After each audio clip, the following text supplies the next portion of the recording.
Hello दोस्तों, नमस्कार। मैं सतीश कुमार पहलवान गुरुदीन ग्रुप ऑफ कॉलेज के यूट्यूब चैनल पर आप सभी का हार्दिक स्वागत करता हूं। आज हम बात करने वाले बीए द्वितीय वर्ष के समाचार प्रथम प्रश्न पत्र के अंतर्गत लैंगिक विषमता को दूर करने के प्रमुख सुझावों के बारे में। तो आइए दोस्तों शुरू करते हैं। पुरुष और स्त्री असमानताएं सदियों से चली आ रही है। पर्दा प्रथा का प्रचलन रहते हुए स्त्रियों घर की चार दीवारी में ही अपना संपूर्ण जीवन व्यतीत कर देती है। पुरुष पर स्त्रियों की पूर्ण रूप से निर्भरता उन्हें यह बंदी स्वीकार करने पर मजबूर कर देती है। स्त्रियां न सिर्फ आर्थिक रूप से ही परतंत्र रही है, बल्कि सामाजिक रूप से भी उनकी परतंत्रता को नकारा नहीं जा सकता। सही बात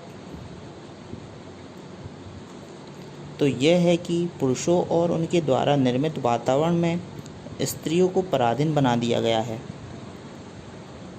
ग्रामीण संयुक्त परिवारों के संदर्भ में तो यह बात और भी सत्य प्रतीत होती है कि संयुक्त परिवार में स्त्रियों की स्थिति अत्यंत दयनीय और विचारहीन रही है, जहां परिवार के समस्त सामाजिक, आर्थिक और राजनीतिक कार्यों में पुरुषों का ही आधिपत्य रहा है। परिवार के समस्त कार्यों का कर्ता धर्ता परिवार का वयोवृद्ध पुरुष सदस्य ही होता है।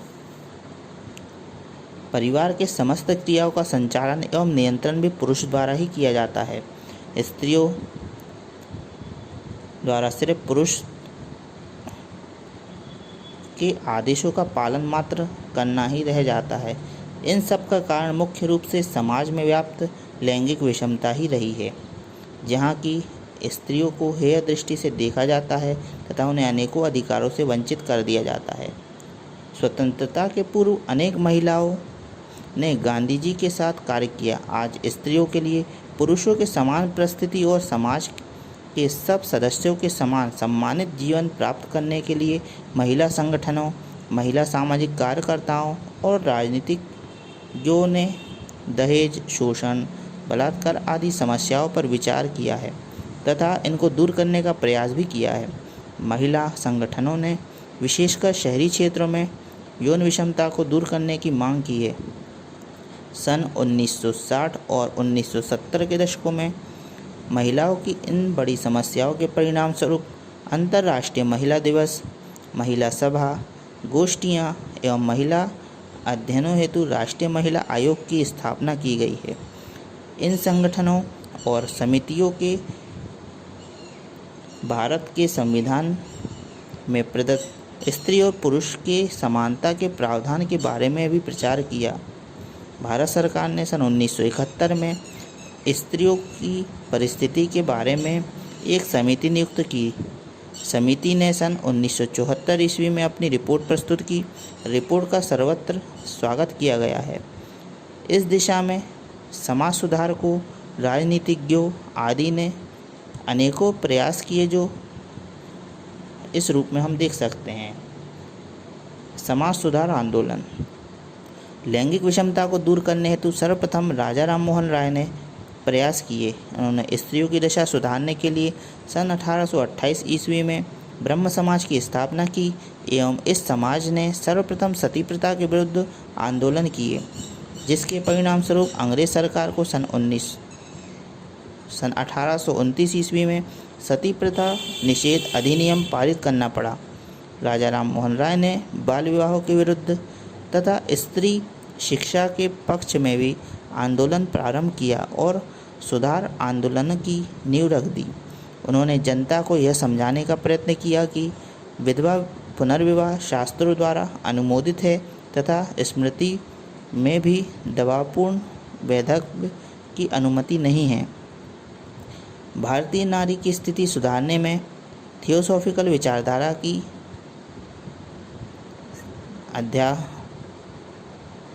श्रीमती एनी बेसेंट का योगदान भी उल्लेखनीय है। थियोसॉफिकल सोसाइटी के माध्यम से एनी बेसेंट ने बौद्धिक तथा भौतिक अवरोधों को दूर करने का प्रयास किया। एक महिला होने के कारण स्त्रियों की समस्याओं के प्रति सहानुभूति का वातावरण पैदा करने में उनका महत्वपूर्ण योगदान रहा है। सर सैयद अहमद खां ने स्त्री सुधार का बीड़ा उठाया। सैयद इमाम ने जनाजे मदरसे स्थापित करने में मदद की तथा इस पर जोर दिया कि जब तक स्त्रियों की प्रगति नहीं होगी तब तक भारत की जनता अन्य देशों की जनता के समक्ष नहीं हो सकती। श्री हैदरी ने स्त्री शिक्षा में दिलचस्पी दिखाई तथा कहा कि एक स्त्री की शिक्षा सारे परिवार के मानस और नैतिक जीवन को प्रगति की ओर ले जा सकती है। संविधान में समानता और धर्म, प्रजाति, जाति और यौन पर आधारित भेदभाव के विरुद्ध जो भी कहा गया है, उसके अतिरिक्त भारत सरकार ने स्वतंत्रता के बाद विवाह, संपत्ति के उत्तराधिकार, तलाक, दहेज, बलात्कार आदि से संबंधित अनेकों कानूनों को पारित कर स्त्रियों के अधिकारों की रक्षा करने का प्रयास किया है। भारत के स्वतंत्र होने के पश्चात हमारा नवीन संविधान बना।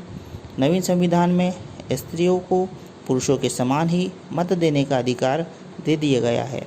इसके अतिरिक्त स्त्रियों की स्थिति में सुधार करने के लिए अनेक अधिनियम पारित किए गए।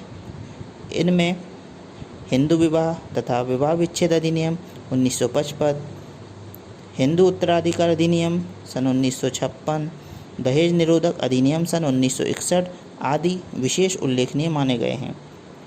इन अधिनियमों के पारित होने से स्त्रियों की स्थिति में विशेष सुधार हुए हैं तथा लैंगिक विषमता में कमी आई है।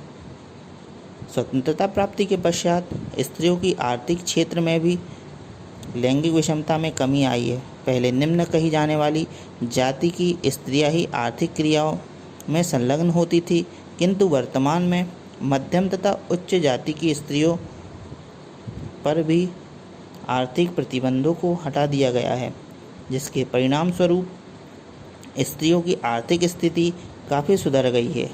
वे अब आत्मनिर्भर हो गई हैं।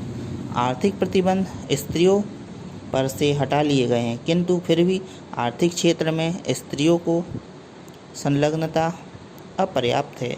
विश्व के 130 करोड़ लोग गरीबी रेखा के नीचे निवास कर रहे हैं, जिसमें 70% महिलाएं हैं।